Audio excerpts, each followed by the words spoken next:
Hello, everybody. It's Dr. Rick Wallace dropping in on you. Hope everybody is having a great start to your weekend. I hope that you had a great week. I hope that you were able to achieve all of the things that you have set out to do. And if not, just know that if you're still breathing, you're still in the fight.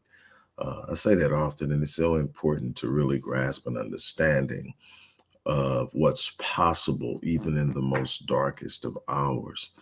While I have piped in a number of other platforms, this is predominantly to the Black voice audience.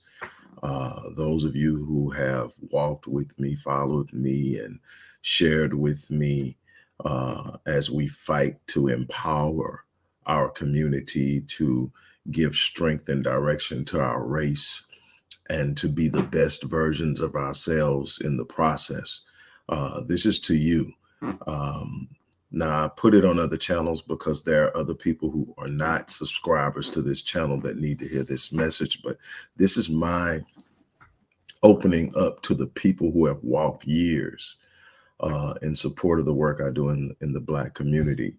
And before I get started, I need to remind you, and I'll remind you throughout this, that we are in the midst of a big fundraiser. We're pushing for the remainder of this week until Sunday night to raise $10,000 for the Odyssey Project and its programs, especially programs like Black Men Lead, especially programs that we have designed and created that focuses on domestic violence and intimate partner homicide and childhood sexual abuse and so many other things that we don't like to talk about. Hey, how's it going? Look, I want to be very transparent because I think that too often people who have platforms present these images of immaculance, these images of perfection, these images of unwavering and unshaken audacity. And I don't think there are too many people more audacious than I am. I don't think there are too many people who have pushed the envelope to achieve in the way that I have. I don't think that I have that as a concern, that I haven't pushed myself. But if I'm honest with myself, there are some things and some times where my back was against the wall. There were some times where life almost broke me. This year was one of those times, and I want to talk to you about that because there are people out there going through some things. And while we're discussing Stephen Twitch Boss and his untimely death and his suicide and all of that, he's one in so many of us who are pinched. And I'm going to talk about that, but I want to talk about me for a minute, but I need to challenge you guys. If you believe in the work that I've done, if you believe in what I've poured into trying to make this community better, if you believe in the books, if you believe in the lectures, if you believe in the videos, if you believe in the programs like Black Men Lead and so many others that I've done, we're going out the beginning of the year, and we're going to start a process of trying to house. I'm working with my boy Michael Jordan, who started out as a mentee of mine and has become a strong brother.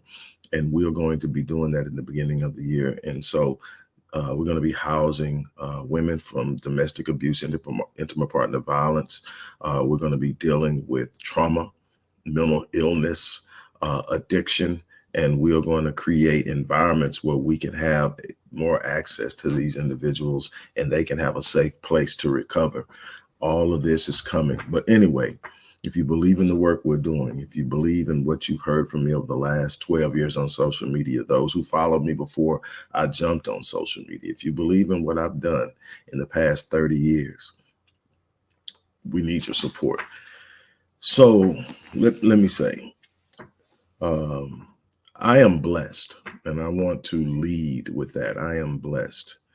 I have led a blessed life. It has not come without challenges. It has not come without darkness. It has not come without moments of despair.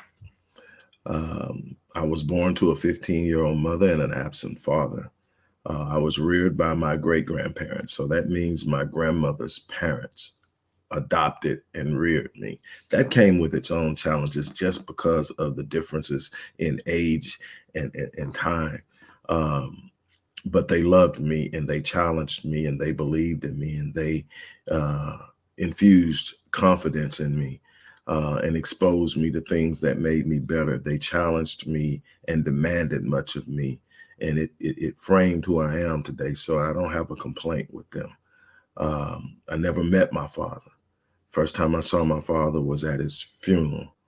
Uh, it wasn't until I wrote my first book in my 30s that I realized that the accomplishments that I had made up until that point was me trying to prove to my dead father that I was worthy of his time and his love that I so desperately wanted and never got. That was cathartic, though. I learned a lot about myself. I learned a lot about the dynamic of absentee fatherhood and so much in uh, the journey of writing that book and the article decades before that I wrote in high school on the same topic. Um, and if I'm honest with myself, I mean, I've had success in business. I've had success in writing. I have success in speaking. I've done some things that I'm extremely proud of. I have some mistakes that I've made along the way that I'm not so proud of. That I'm human and I'm not ashamed of the road I've traveled because my journey has moved me to where I am now. And I often, up until this year, talked about 2012 as being the most challenging and difficult time of my life. And it still may be because it was crazy. But while not as much has gone wrong, the things that have gone wrong this year are monumental. Those of you who have followed know that that was a disruption to my marriage. And those who follow me and those who know me know that there's nothing more I identify more with than being a husband and then being a father. So I had to make those adjustments and I had to make it in a quiet space because I didn't want the influx of inquisitive minds being nosy, asking what happened. I'll tell you this. I care about, I love, and I will protect and defend Marion. I have nothing negative to say about her. I didn't do anything that everybody's wondering about. I love and still love and care about her, and I believe she does me. She has a journey that she had to travel, and I had to give her the space to do that. Um, and it's painful, and that's what I'm going to say about that. But just imagine the very foundation you stand on being ripped from you. You go from being a husband to living in a space uh, where it's just you. You go from having something that you are centered on and fighting on to trying to figure out what you're supposed to be doing. You know, everything was centered around that. You go from having kids yelling about what they want and hearing, oh my God, 45 times a day to silence. Life almost broke me because it was so much of me invested in. And then there are people that will tell you, you're not supposed to be invested in that. And I'll say that's one of the reasons why we are where we're at right now. It's because we've diminished the value of marriage so much and engaged and invested so much in individualism that we've put individualism over the collective mindset. And everybody's out trying to do their own thing. Everybody's out trying to uh, do what they feel they need to do to make themselves happy. So everybody has a mindset now. It's you first, and then and marriage can work that way, but that's not the way marriage was designed. A person shouldn't be laughed at because they're totally sold out into their marriage. That they put their marriage before themselves. Now, the marriage shouldn't destroy them in the process, though. The marriage should be healthy enough that I can invest myself in it and not be destroyed. That actually investing myself in it makes me better. And you know this. I've talked on it. I've written on it. You cannot look back through history and see the devastation out of marriage and see civilization thrive. It's the opposite. It's the other way around. And I keep yelling to the top of my lungs. And I was doing this long before I ran into my own problem. But can you imagine? I'm letting you inside my heart because I want people to understand that there's no such thing as this perfect drive to your utopia. There's no such thing as this uninterrupted pathway to success and fulfillment and life and happiness and joy. There are going to be times you get knocked off your bike. There are going to be times your car gets crashed. There are going to be times so much that you think should happen won't happen, and you're not in control of it. And you're looking, even in business, I've got this unbelievable growth spurt happening, but I'm having growing pains. And only someone who has run a business understands what that means.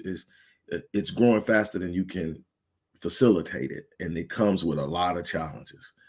And it's about creating the right team. And with me, the challenge for me has been when you've been hurt and disappointed with something at the level that I've had this year, trusting is an issue.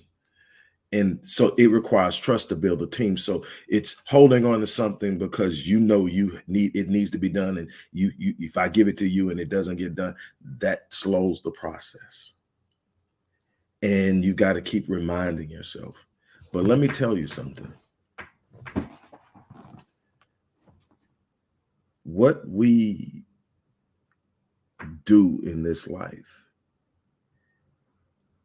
as far as the final outcome, the ultimate results in anything, is going to be based on how well we deal with adversity.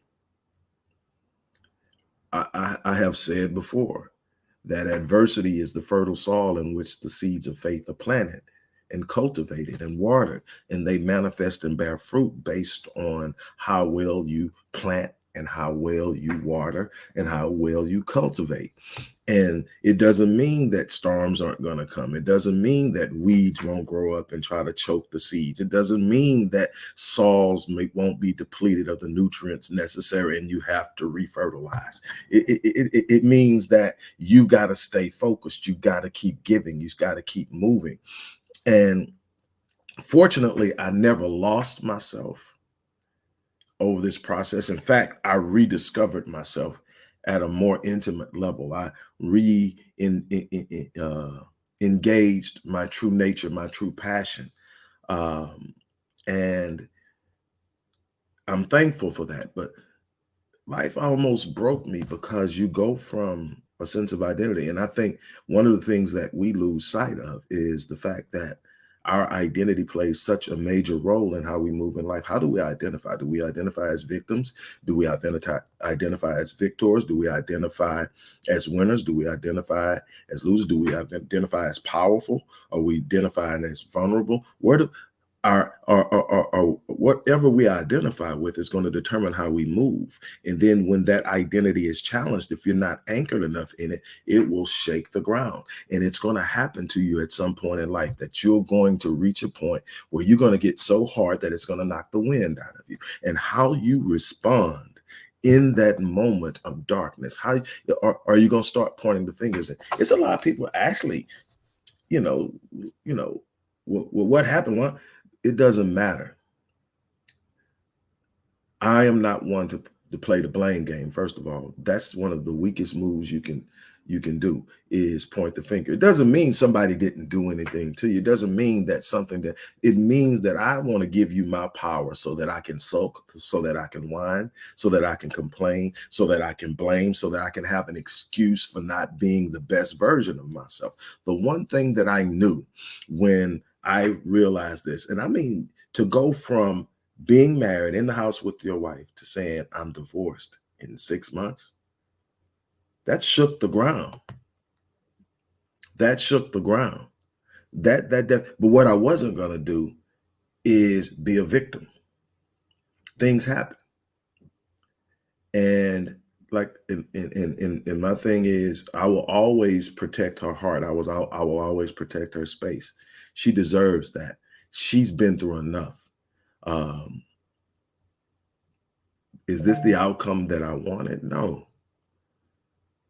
But what I can tell you is how I handle it and how I treat her is more about me and how I come out of this than it is about what everybody thinks and all of that. But what I'm trying to get you to understand is the person sitting at the top that you're looking at, that you think, man, that person has all this stuff going on. They're fine. We're going through it too.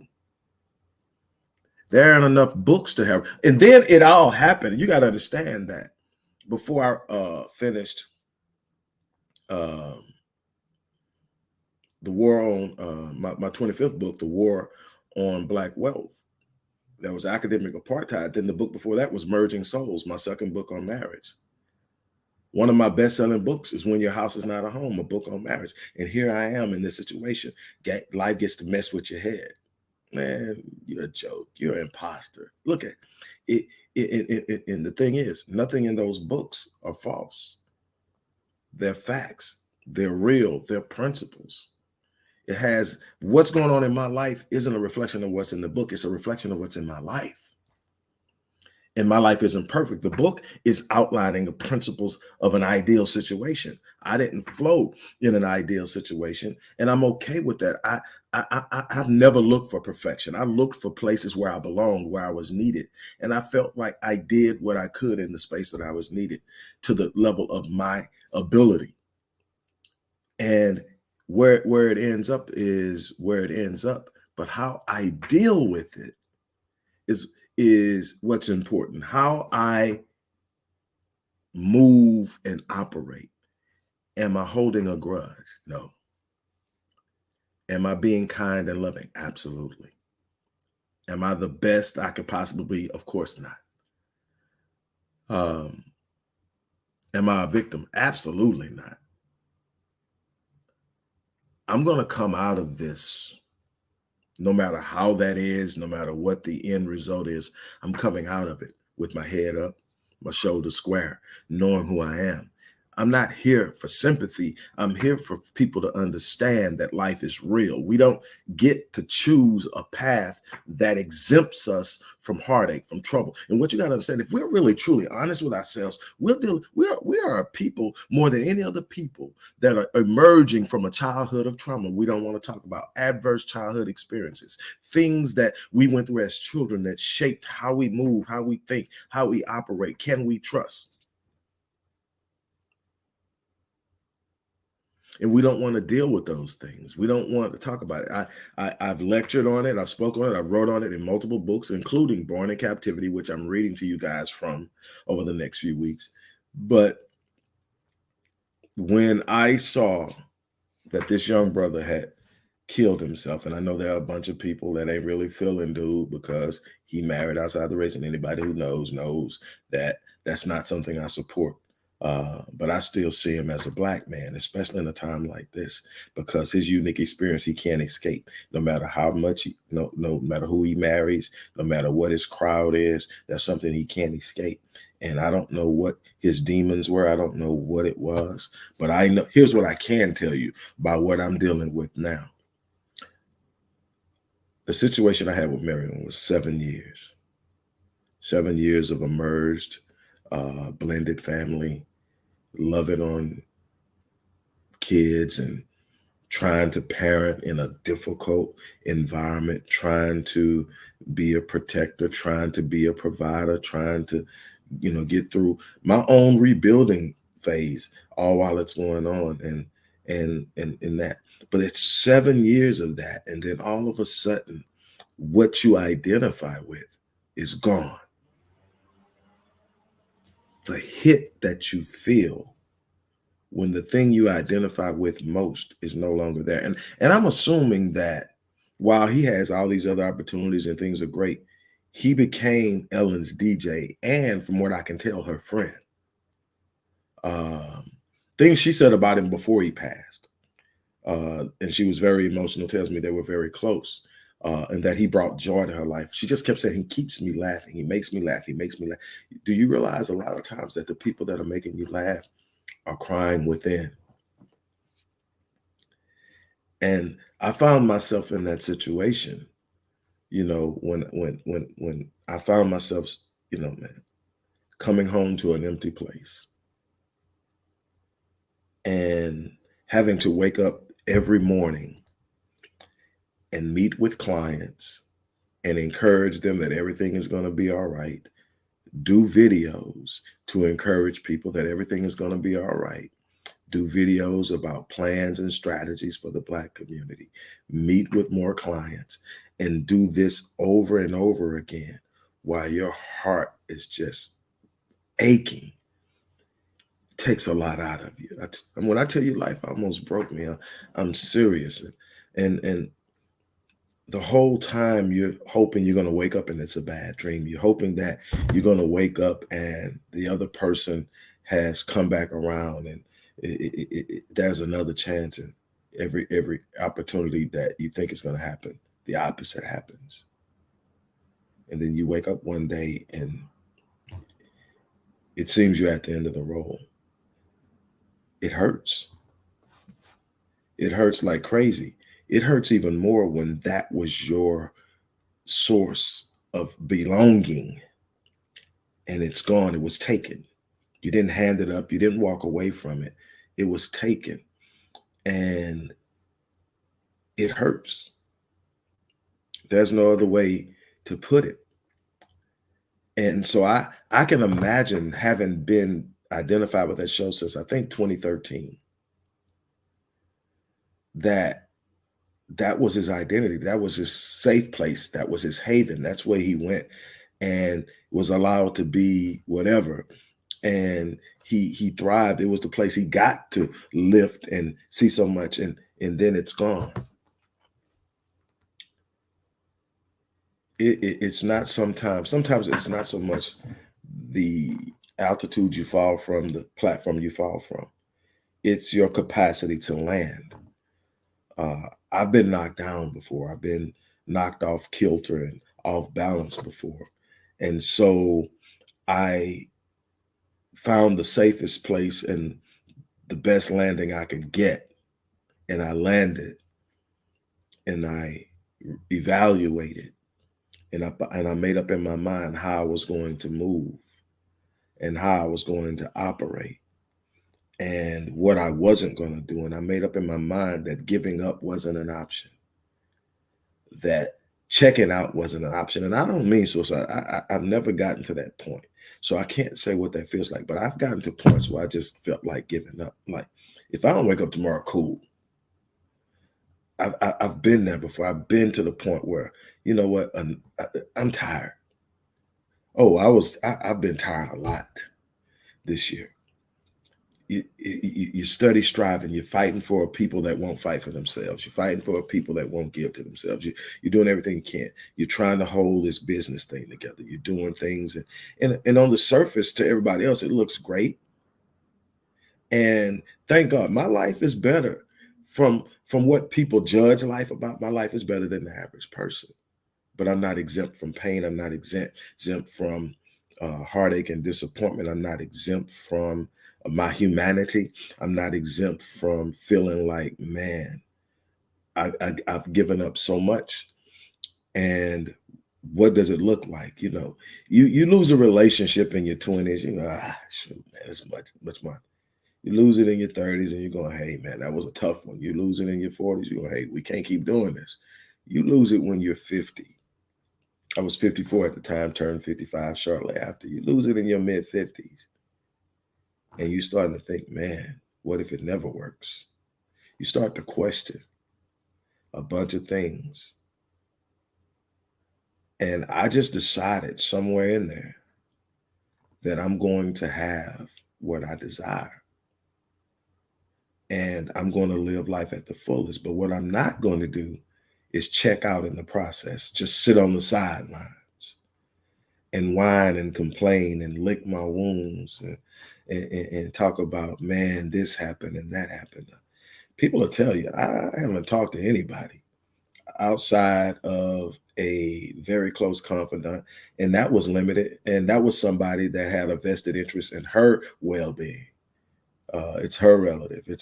But I consider him a brother. And you know, I'm like, you know, and there's a few other people that know, you know, and I mean, my siblings will tell you, I haven't had those. I'm not going to talk about it in any place where A person is trying to, through natural behavior, push you into a place of, man, how the heck? What? No, we're not doing that. We're not doing that. We're not doing that. If I'm good with her, that's all that matters. And I don't need anybody else to be good with her. But what I'm not going to do is just go out there and start acting like, hey, something's wrong with her without, I understand where she's at, probably better than anybody else. And I understand this journey she has to go on. And anything I can do to make sure that this journey is safe for her, I will. A bunch of people gonna call me a simp and all that shit like that. I'm a man, and I'm gonna put myself in front of anything that I'm supposed to protect, even when I feel like I'm maybe not getting what I want. I'm gonna protect. That's the same thing with parenting. Your kids don't always give you what you want from them. They don't always act the way you want, but I'm who I am, and that's what I'm gonna do. And at the right time, the right space, things will work itself out. I know that for sure. But what I don't want, brothers, listen to me. Your problem probably isn't the problem I have. Maybe it's your job. Maybe it's the fact that you are struggling with issues with your parents or the lack thereof. You're not fulfilled with where you're at in your journey, in your walk, in your career, in your financial situation. There's so much pressure on you to be a certain thing, a certain way, a certain time. And none of these pressures are considering your journey, your place, your starting point. And you're overwhelmed by it. And and what people don't understand is there's a place where people can get where death seems better than life. I've never been there, but I've definitely been in a place where I didn't feel like waking up. I didn't feel like starting my day. I didn't feel like encouraging anybody. I was just trying to find my own encouragement. But this is what I can tell you. The more I woke up, the more I decided to encourage people, the better I felt. The kinder I was to her, the better I felt. The more I considered her instead of trying to distance my thoughts from her, the better I felt. I gave myself permission to care. I gave myself permission to still love. I gave myself permission to be honest with myself about how I feel. Because the first thing we want to tell people is, I'm good, I'm done, I'm over it. Somebody will say, you still love her? Absolutely. I got guys that I confide and I talk with. It's not about what went on in my marriage, but it's about how I'm processing and maneuvering in this new space. And the common thing, you still love her? I'm not gonna lie, man. We're talking six months ago. Give me a break. There's no way I'm not the way I move and operate. Some people can just jump, jump, jump, jump. If I've invested 7 years, 6 months is not going to shake me loose from it in a way that I don't care. Now, do I have to move forward in my life? Yeah. I'm responsible for so much that people depend on me. My children depend on me. People who I work with, clients and personnel depend on me to be the best version of myself and to be who I am. So I have to wake up every day and answer the bell. That's something I promised God a long time ago when I was going through what I was going through in 2012. Wake me up and I'll answer the bell. And every morning when I wake up, the first thing out of my mouth is thank you. Not thank you for the pain, not thank you for the divorce, not thank you for the break, not thank you for the emptiness, not thank you for, but thank you that I have another opportunity to change somebody's life. Thank you that I have the opportunity that in my darkness, I can bring light. Because in the midst of that darkness and bringing light, I shine light on myself. I illuminate things in my own self. And the thing is, the one thing that I have done, and I'm challenging everybody to do this. Give yourself permission to not be perfect. Give yourself permission to need growth. Give yourself permission to need healing. Give yourself permission to sit up and say, you know what? I'm not the best version of myself. I need to grow. I need to change. I need to evolve. I need to evolve. The idea of this perfection. And the problem is everybody's judging their lives based on these snippets of people's lives that you get to see, them on their trip, them on their, or this person in LV, this person in Turks and Caicos, and this person in Dubai, and all of these things that you look at and say, that's the life, but you don't know what's going on behind the scene. Stop it, because I can tell you, I've dealt with the most affluent, I've dealt with the most impoverished, and they all got problems. They're all wishing they could be somebody else, because life throws curves.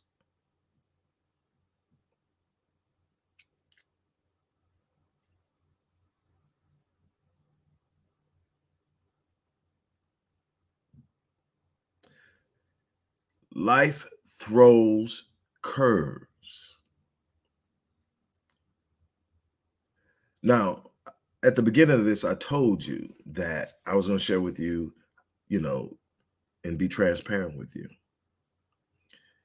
between the marriage, between the business, and all the things that are going on.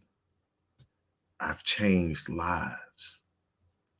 I've worked with little children who are struggling in school. I've worked with school boards on bringing better balance to special education referrals and the disproportionality in that. I've worked with young women and middle-aged women, and I've got clients in their 60s still struggling with childhood sexual abuse. But I'm bringing healing. And in the bringing of healing, I'm healing me. And what if I would have given up? This isn't judging anybody that's given up and lost their battle with depression. This is trying to get you to see that there's an opportunity to grow and come out of it. But I'll tell you, there's a point in your life where you get to like, okay, when is the big rest period? I get a victory, I win, I rise up, I'm doing great. Here comes something else. And I've discovered that in the most part, you're going to have to shift your perspective and realize that these blows that you keep getting are life. They're not going to stop. You're going to have to learn how to say, okay, that's one coming. You're going to lose somebody. And then I haven't even told you, I lost my brother a few weeks ago, a few weeks before Thanksgiving. Divorce is final, middle of October. 2 weeks later, I lose my brother, my younger brother. And if you understand my family dynamic, and you go back and we talk about my absent dad, you can understand that there's some unique dynamics that go along with that makes it even more complicated. And this guy, man, I looked up to him so much. And part of it was because of the successful marriage he had. Damn near 30 years in the game. And, cancer.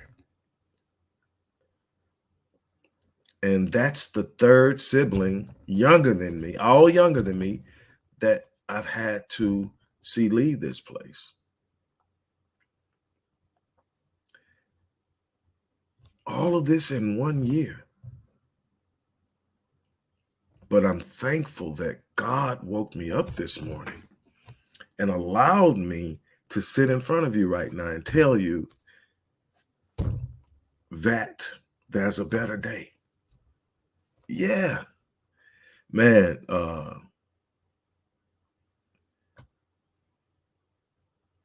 There's a song that used to be out in the 80s, a gospel song by a Bishop Paul S. Martin, E.H. Martin's pops. And it's your tears. God's going to wipe your tears away. And it says that your tears are temporary, a momentary release of the heartache and pain. And that's all it is it's an expression. And sometimes it's uncontrollable, and it's okay. Men, Stop listening to that BS. Real men don't cry. Real men don't feel. Real men don't need help. Real men don't ask for help. That's why we got so many men imploding, hurting others and hurting themselves, because we are not allowing us. Black men, you need to find a space where you can be human, where you can say, I'm hurting, and not feel embarrassed, and not feel ashamed, and not feel diminished in your manhood and your masculinity. Your masculinity isn't the absence of feeling, it is the ability to stand up and be everything you need to be despite how you feel. That's the masculinity. That's the true nature of Black manhood. I can be who I need to be despite everything that's going on. When I was in my marriage, one of the things you guys have always heard me say is I don't treat my wife based on how I feel. I treat her the same whether I'm mad at her. Now, I might get a little quiet. I have a habit of being quiet, but I'm not going to talk down on her. I'm not going to be mean to her. I'm never going to put my hands on her. I'm not going to walk away from her. I'm going to sit there and I'm going to treat her the same way. I'm going to get up. Everything I do with you when we're kicking and we're cool, I'm going to do that. I had a habit because a lot of times my office was in the house for a long time before I moved out and got another office because the kids were bucking and my grandson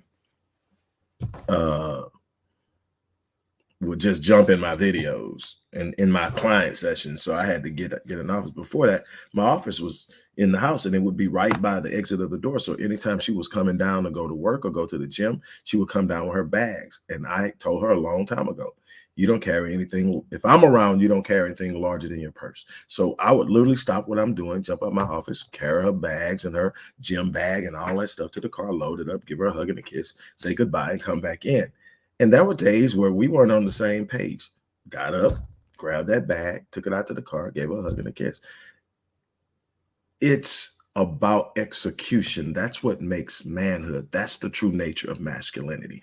It's saying, I'm not at my best today, but I'm going to go out and perform anyway.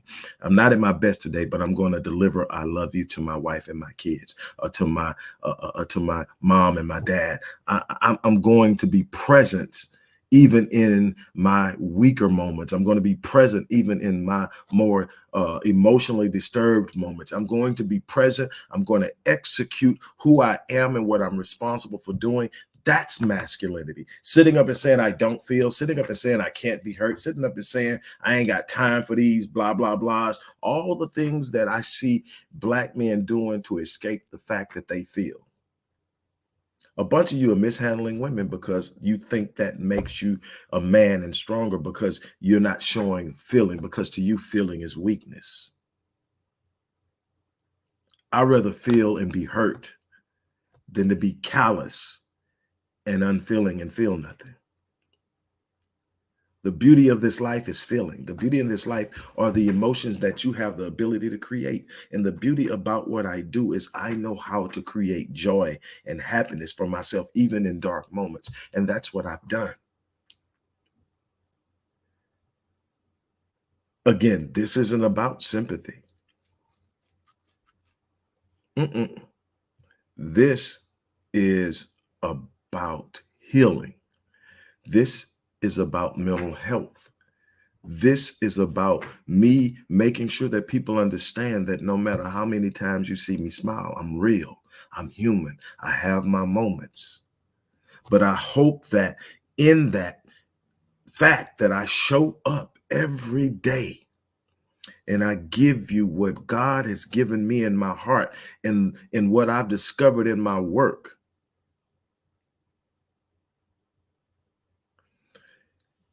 It's the fact that I can show up in all of this pain and this hurt and still deliver is what I'm trying to get people to understand. It's what I want you to understand. And for the person that's saying I need more patience with my brother, but it's not easy for me. It's not easy.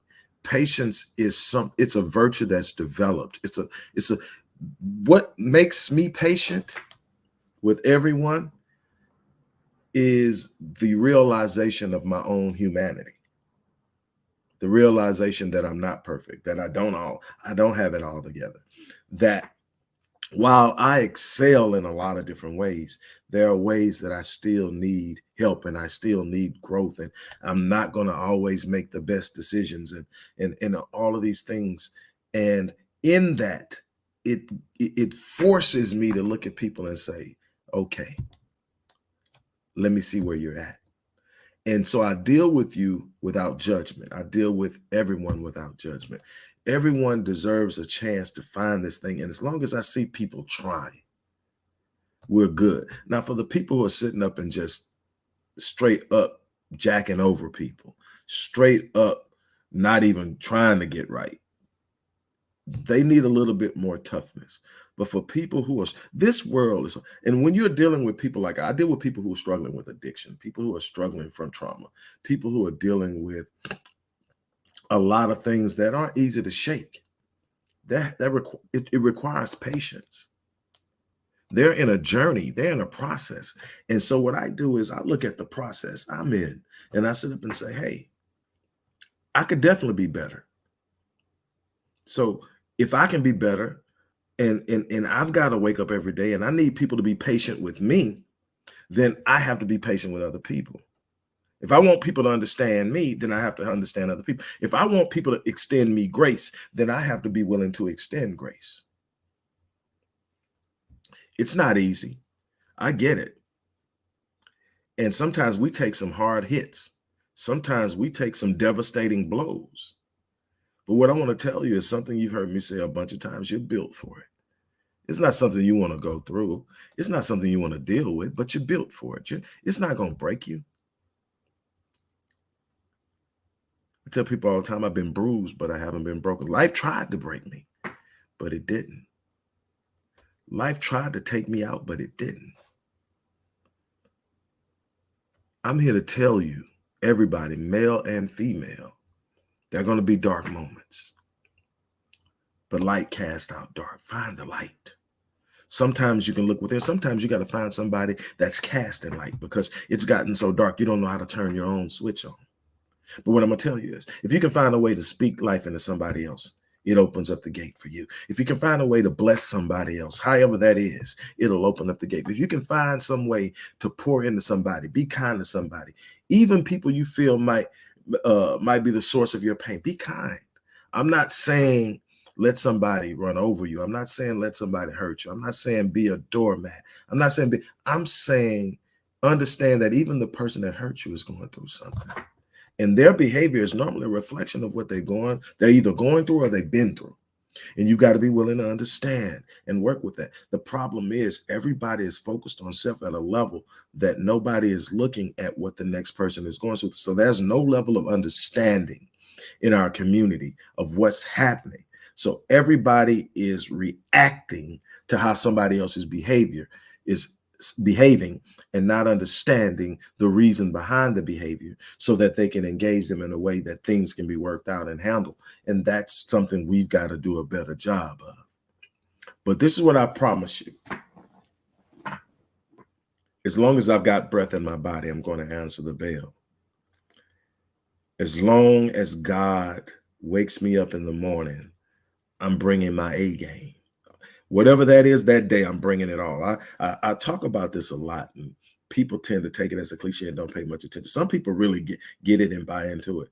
But let me tell you something. It's the most powerful force in my life. I live my life on full. So when I leave this place, I die on it. What that means, I wake up every day and I give every day everything I have that day. Why? Because I might not wake up tomorrow. And I don't want to have wasted God's opportunity to change lives, to make my life better, to be a positive force, to be an influence, to be a model of manhood for the men in my circle, in my periphery that are watching me and wondering what the next step is. And so this is my promise. If God wakes me up, I'm going to answer the bell. The Black community, I'm coming hard in 2023. I'm bringing my A game. I'm showing up. I still believe in marriage. I still believe in the restoration of the Black family nucleus, even more now than I've ever believed in it before. I believe that if we don't restore the Black family nucleus, we don't have the capacity to support the family. If we don't have the family, we cannot properly inculcate and nurture children. That's the way it's designed. It's designed for that way. We've got too much split. We have feminine energy over here, masculine energy, no synergy, no syncing of the energy and coming together in a closed environment to properly nurture children. Children have a whole lot of femininity in most homes because the man isn't in there. And then the man's presence is sporadic. And that's not how it's meant to be. And it shows up in behavior. Or it's even worse. The man's presence is hostile. He's violent. He's negative. He's assaultive. He's talking down on everybody around him. That's a problem too. We've got the other side of it. Women bringing their past pains into current situations and punishing men that they're with for something another man done. Women using children as weapons to break the spirit of a man that they could not control. These are all symptoms of trauma. These are all symptoms of brokenness at some point in life, that issues we didn't address are coming back to rule in our lives, and it's presenting unwanted results, and we don't know how to reel it in. We've got to heal. We've got to release the past. We've got to embrace the possibilities of tomorrow, and we've got to write new narratives, because the old stuff don't work. We're still consulting our past, trying to find a new path for the future, and we keep repeating the old story. It's time out for the old narrative. It's time for strength, power, collectivism, unity, a sense of purpose and agenda, a front-facing movement where we ride this thing out together with all of our imperfections and our disagreements. We make up in our mind that we're not going to leave each other behind. On that note, look, I'm gonna check out. I didn't mean to go this long, but surprised that I was able to catch it, because I know me. But I'm gonna leave you here again. Hold your head up. Again, nobody escapes the vicissitudes of life, those sudden changes that catch you off guard and knock you down and push you back and blow your mind for a while. We don't get to skirt around them. They're coming. Stand your ground. Believe in who you are. Believe that something great is possible for your life, no matter where you're at right now. God designed you for greatness, and that greatness and that assignment is never ever canceled. It's there. You just got to find it, and it can easily be buried under a bunch of things. You're going through a lot as a race of people. We've gone through a whole lot, and it can be rough, but it's still there. That's something remarkable on the inside of you. Find it. Let it come out. Don't die with it not being tapped into, because that's why you're here. You're here to give somebody the confidence to move in their own gift by the way you show them how you move in yours. You have, no matter what it is you're going to do in life, no matter what your career, no matter what your vocation, no matter what your passion or purpose, it's about empowering and blessing and lifting and serving someone else. And let me tell you, we can do this as a people. Finally, if you believe in the work that I do, the work that I've done, the books that I've written, there go a couple, we're back here. If Born in Captivity, my 19th book, and I think the one under it is Critical Mass, my 20th book. What if you believe in the lectures, you believe in the videos, you believe in the actual work we're doing in the community, boots on the ground, consistently and constantly, despite being massively underfunded, we don't stop, have never stopped. If you believe in that, we're pushing to raise 10 grand by the end of this weekend. Go into the description box, find the link, click the link, and give. If you prefer to give by way of Cash App, the Cash App handle is in there. Now, finally, Square your shoulders. Hold your head up. Know that you are built for the battle. Anything that comes at you, no matter how tumultuous, no matter how nefarious, no matter how dark, you're built for it. God is never going to allow you to walk into something that you aren't designed to handle. It doesn't mean that it won't be uncomfortable. Doesn't mean that it won't be painful. Doesn't mean that it's not going to take you to the brink, but you're built for it. So my challenge to you right now is to stand up and walk in the brilliance of your gifting, the brilliance of your purpose, and refuse to relent. As I started this out saying, this year almost broke me, but it didn't. Thank you. On that note, I'm out of here.